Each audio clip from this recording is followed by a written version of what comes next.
What's poppin' YouTube? Welcome back to another video. AP Mafia was good. I did a poll on Instagram. I just got done recording the video for how to gain more confidence. So go ahead and check that out at the end of this video. It's on my page. So today I'm gonna do the video on how to move on. All of us have been stuck on somebody or stuck on something that we need to move on from.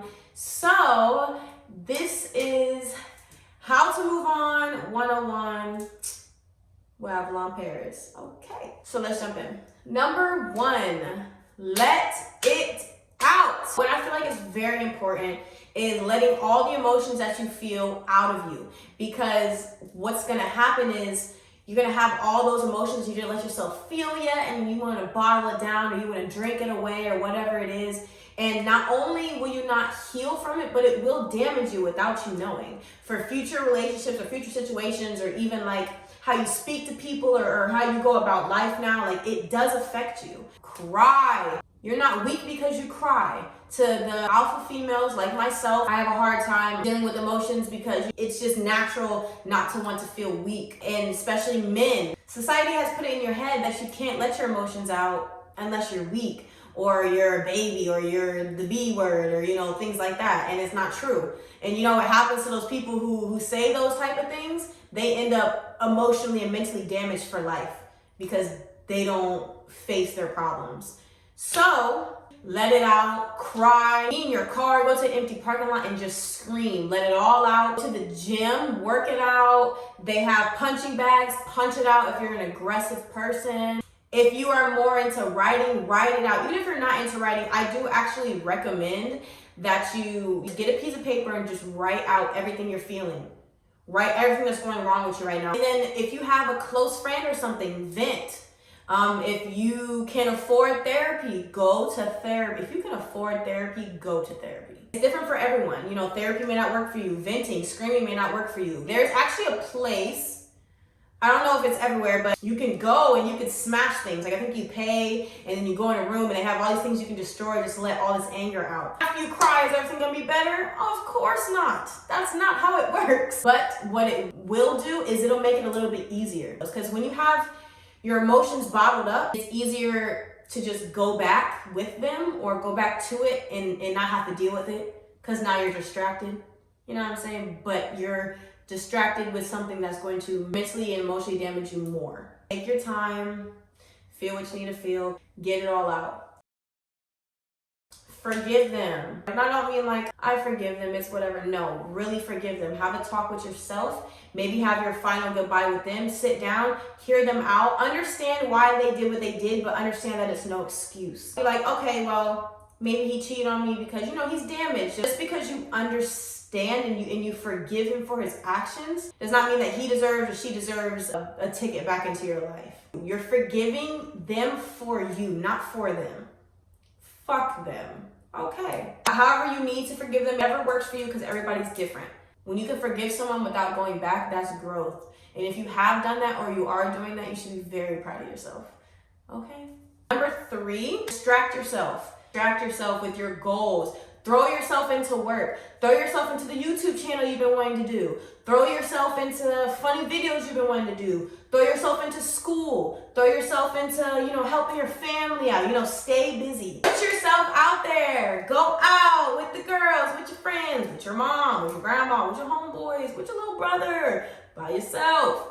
Doesn't matter. Go out there, meet new people, and go out there with an open mind. Oh my God, I met this guy and I thought we were vibing, but then he said he doesn't like Friends, and Friends is my favorite show, so I don't think it's gonna work. But me and my ex used to watch Friends all the time, so I'm gonna go ahead and, no.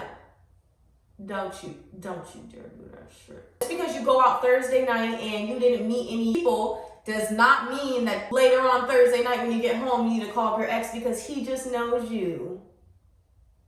And you know what else he knows? Or she knows? They can get you back. And that is easy. Put yourself out there, meet new people. And it doesn't always have to be a marriage right off the bat. You can just meet someone just to have casual hookups.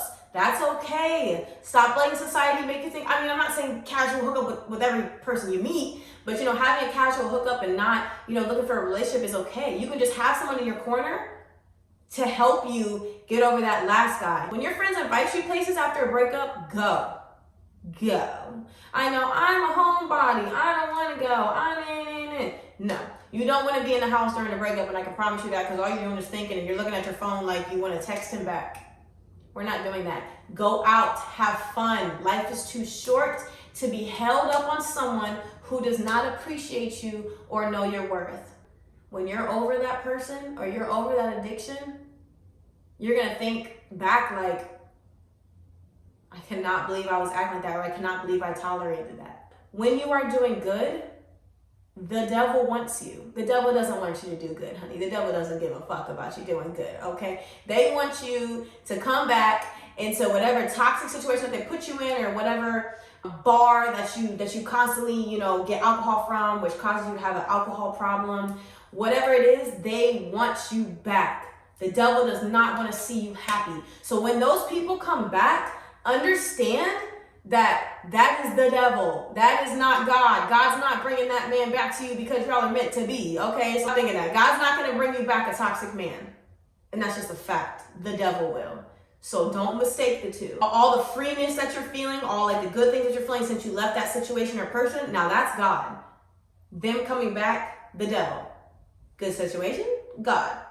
Coming back, the devil. Okay? Stop thinking that this person's the one for you. No. The one for you does not cheat. The one for you does not put their hands on you. The one for you does not put you down or not support you. That person you're thinking about right now, you know who I'm talking about.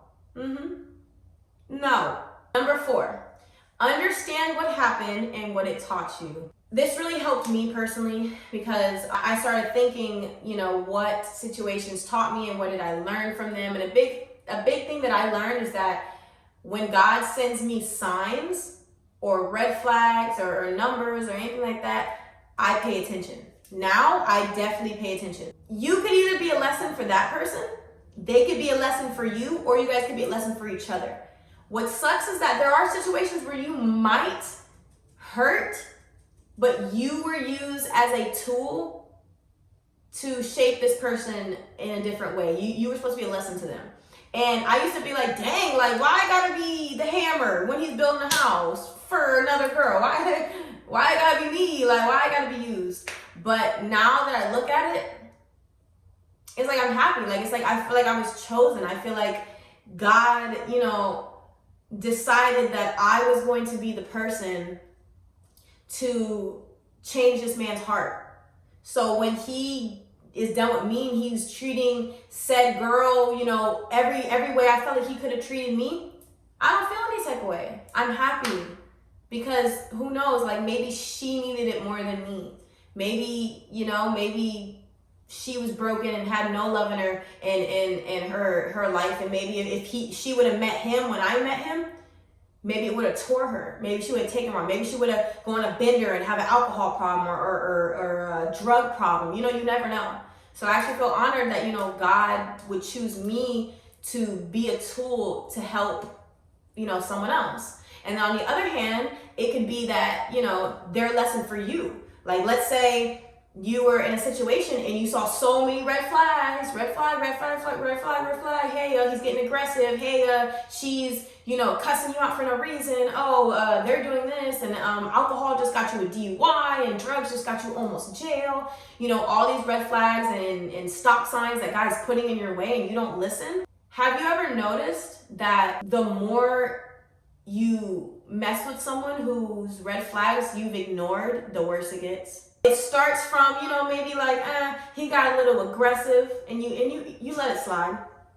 You heard that he was talking about that he was talking to other girls, and you let it slide. Then it turns into one day he's drunk and he puts his hands on you, or she puts her hands on you. Then it turns to one day she's actually cheating on you and he's cheating on you.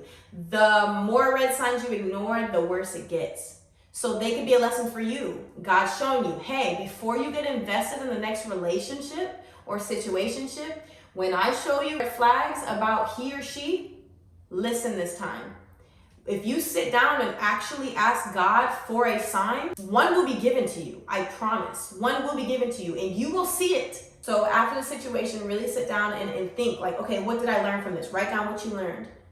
And then write down what lesson you could have been for them. It gives you a lot of peace at heart when you know that everything happened for a reason, but not only just saying that everything happened for a reason, but you actually can see with your eyes how it has transformed you and how it has transformed them. And that doesn't mean you deserved it at all. But pain is the best teacher, honestly. Number 5, ask them to block you for your sanity. If you're the type of person where even if they did you dirty, you know that you know you're gonna reach out to them and things like that, ask them and be real with them, like, hey, like, this is really messing me up, but for my health, my mental health, I cannot be back with you, but I know I cannot stop myself from reaching out to you. So, ask them, like, can you please block me from everything? And if I reach out to you, no matter what, do not answer me. Toxic people will be like, no, I'm not blocking you, blah, blah, blah. We all know how that goes. But someone who really loves you and really cares for your, mental health and your sanity will block you. And then on top of that, reach out to your friends, ask for help. Be real with them, like, let it all out, cry, and be like, hey, I really want to get over this person. Everything I do keeps, the devil keeps trying to get me and I keep taking the bait, but I really want to get over this person. Can you help me? And real friends will help you. So reach out for help and ask them to block you if that's something that you feel like will actually help you. Number 6, know that it is okay that you still love them, but understand that you need to love yourself more. I know that just because you cried and you followed all these steps, that things are not just going to be, perfect now. Like, oh, okay, well, yeah, I cried and, I told them to block me, so now, everything's cool. I know that's not how it works. So don't be ashamed that you still love them. Don't lie to yourself. Don't lie to your friends. Don't forget them. I don't care. I'm over them if you're not. Be real with yourself. It is okay that you still love them. No one expects you after, a couple months of realness or a year of a relationship or like 3 years of a relationship for you to just automatically be over them. They were very important to you. You will not be able to understand your worth, to get into a different situation, to really move on until you comprehend that no matter what, you need to have yourself be first when it comes with love. And this time is finally your time to work on yourself and to learn that. Number 6 is really important because both of you guys will not be able to have a healthy relationship or get where you need to go or have a lasting non-toxic relationship unless you love you and they love them. So regardless if you're throwing them away or you're getting back with them, take some time and love yourself first before you make that step. It'll make all the difference. If you really love this person and you really want things to work, this is a step that's mandatory. Thank you guys for watching. Leave a comment for me, like the video below, subscribe for more videos. You got this. Till next time.